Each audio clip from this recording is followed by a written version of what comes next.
क्या आप जानते हैं कि लानीना का इम्पैक्ट सिर्फ वेदर पर ही नहीं बल्कि इसका इम्पैक्ट भारत के एग्रीकल्चर और इकोनॉमी पर भी होता है। इस वीडियो में हम एक्सप्लोर करेंगे लानीना के साइंस और इसका भारत के इकोनॉमी पर क्या इम्पैक्ट है।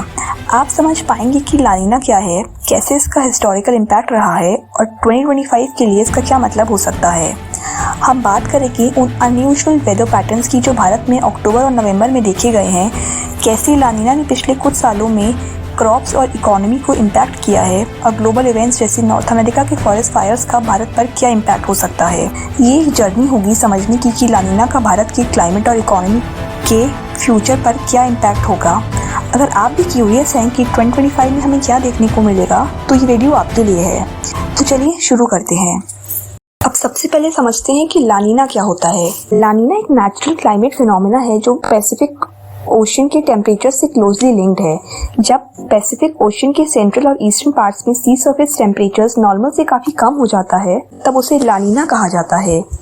ये फिनोमेना ट्रेड विंड्स के स्ट्रॉन्ग होने की वजह से होता है जो वार्म वाटर को वेस्टर्न पैसिफिक की तरफ पुश करता है और कोल्ड वाटर को ईस्टर्न पैसिफिक सरफेस पर ले आता है। लानीना का direct impact global weather patterns पर पड़ता है। इसकी वजह से कुछ रीजन्स में हैवी रेनफॉल होती है तो कुछ जगह ड्रॉट का सामना करती हैं। इंडिया में लानीना काफी बार मानसून को स्ट्रेंथन करता है लेकिन इसका इम्पैक्ट हमेशा अच्छा नहीं होता है। इंडिया के लिए लानीना हिस्टोरिकली मिक्स्ड रिजल्ट्स लेकर आया है। जब लानीना स्ट्रांग होता है तो इंडिया में मानसून ज्यादा एक्टिव हो जाता है और बारिशें काफी ज्यादा होती हैं। फॉर एग्जांपल ईयर 2010-11 में लानीना फेज में इंडिया ने रिकॉर्ड ब्रेकिंग रेनफॉल देखा था जो फ्लड्स और इंफ्रास्ट्रक्चरल बिल्डिंग्स का मेजर कॉज बना। वहीं कुछ ईयर्स में लानीना ने स्पेसिफिक रीजन्स को ही इम्पैक्ट किया, जैसे साउथ इंडिया में एक्सट्रीम फ्लड्स और नॉर्थ इंडिया में ड्राई कंडीशंस। लेकिन एक बात क्लियर है कि लानीना के टाइम वेदर पैटर्न्स काफी अनप्रेडिक्टेबल हो जाती हैं। 2025 का लानीना फेज अभी ऑनगोइंग है और उसका इम्पैक्ट क्लियरली विजिबल है।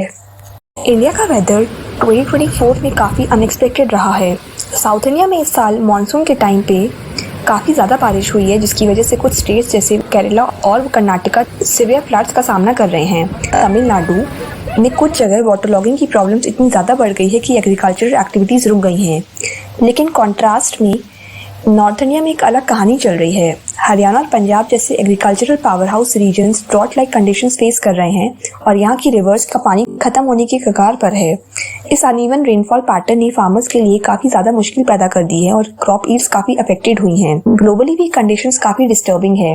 नॉर्थ अमेरिका में फॉरेस्ट फायर्स अभी तक अपने पीक पर हैं, स्पेशली कैलिफोर्निया और कनाडा के फॉरेस्ट में। ये फायर्स इतनी वाइडस्प्रेड हैं कि यहाँ के आसपास के रीजन्स में एयर क्वालिटी बहुत बुरी तरह इम्पैक्ट हुई है। South America particularly Brazil drought की वजह से सफर कर रहा है जो अमेज़न रेन फॉरेस्ट के इकोसिस्टम के लिए एक बड़ी वार्निंग है। वहीं ऑस्ट्रेलिया काफी ज्यादा बारिशें फेस कर रहा है जिसके चलते फ्लड और लैंडस्लाइड्स वहां की इंफ्रास्ट्रक्चर और लोकल्स को नुकसान पहुंचा रही हैं। ओवरऑल ग्लोब पर वेदर पैटर्न्स बहुत ज्यादा अनप्रेडिक्टेबल और एक्सट्रीम हो चुके हैं और इसका एक मेजर कंट्रीब्यूटर है लानीना। सबसे पहले बात करें नॉर्थ इंडिया की तो यहाँ के लिए 2025 की सर्दी काफी इंटेंस हो सकती है। पंजाब, हरियाणा, दिल्ली और उत्तर प्रदेश जैसे स्टेट्स में विंटर्स में ज्यादा ठंडी होगी और फॉग के कारण ट्रांसपोर्टेशन और डेली लाइफ काफी इम्पैक्ट हो सकती है। ये कंडीशन एग्रीकल्चर पर भी असर डाल सकती है क्योंकि फॉग की वजह से रोड और रेल ट्रैफिक डिले होते हैं। नॉर्थ ईस्ट इंडिया में लानीना के चलते हैवी रेनफॉल और फ्लड्स होने के चांसेस ज्यादा हैं। असम, मेघालय और अरुणाचल प्रदेश जैसे स्टेट्स में बारिश की वजह से टी प्लांटेशंस को नुकसान हो सकता है जो रीजन की इकोनॉमी का एक इम्पोर्टेंट पार्ट है। फ्लड्स से लोगों की जिंदगी और इंफ्रास्ट्रक्चर पर भी बुरा इम्पैक्ट देखने को मिलेगा।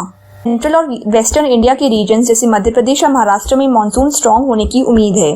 ज्यादा बारिश का मतलब है कि खरीफ क्रॉप्स जैसे सोयाबीन और कॉटन के लिए अच्छा होगा, लेकिन अगर बारिश ज्यादा हो गई तो हार्वेस्टिंग में डिले हो सकता है और स्टैंडिंग क्रॉप्स को नुकसान हो सकता है।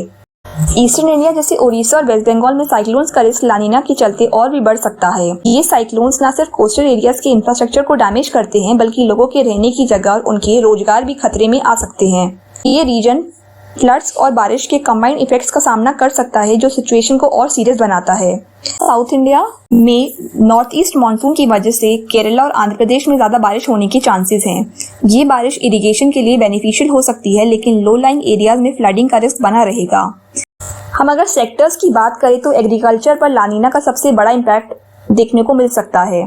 खरीफ क्रॉप्स के लिए ये बेनिफिशियल हो सकता है लेकिन रबी क्रॉप्स जैसे वीट और मस्टर्ड के लिए ये प्रॉब्लमेटिक बन सकता है। ज्यादा सॉइल मॉइस्चर और अनएक्सपेक्टेड बारिश के कारण क्रॉप्स काफ़ी नुकसान देख सकती हैं। इकोनॉमी पर भी इसका प्रभाव देखने को मिलेगा। अगर फ्लड्स की वजह से क्रॉप्स डैमेज होती हैं तो फूड इन्फ्लेशन बढ़ सकती है। इसके साथ ही इंफ्रास्ट्रक्चर डैमेज और साइक्लोन्स की वजह से रिहेबिलिटेशन का खर्चा इकोनॉमी पर एक एक्स्ट्रा बर्डन बनेगा। लेकिन ग्लोबल मार्केट्स में अगर डिमांड बढ़ती है तो भारत की एग्रीकल्चर एक्सपोर्ट्स में इम्प्रूवमेंट भी हो सकता है। एनर्जी सेक्टर में लानीना का इम्पैक्ट पॉजिटिव भी हो सकता है। ज़्यादा बारिश से हाइड्रो पावर काफ़ी इम्प्रूव हो सकता है, जो थर्मल पावर पर अपनी डिपेंडेंसी को कम करेगा। लेकिन अगर कोल रिच एरियाज जैसे झारखंड और उड़ीसा में फ्लड्स होते हैं तो माइनिंग और कोल ट्रांसपोर्टेशन डिस्टर्ब हो सकती हैं, जो एनर्जी सप्लाई के लिए प्रॉब्लमैटिक हो सकती हैं। 2025 में लानीना भारत के लिए एक मिक्स इम्पैक्ट लेकर आएगा। वेदर पैटर्न्स काफ़ी अनप्रेडिक्टेबल रहेंगे और एग्रीकल्चर और इकोनॉमी पर इसका इफेक्ट डायरेक्ट और इनडायरेक्ट दोनों ही देखने को मिलेगा। सही प्लानिंग, डिजास्टर मैनेजमेंट और अडेप्टिव स्ट्रेटजीज के जरिए इस चैलेंज को मिनिमाइज करना पॉसिबल होगा। आपको क्या लगता है, क्या भारत लानीना के लिए रेडी है? अपने थॉट्स कमेंट्स में शेयर करें। आपको अगर ये वीडियो वैल्यूएबल लगा हो तो वीडियो को लाइक करें, शेयर करें और चैनल को सब्सक्राइब करें।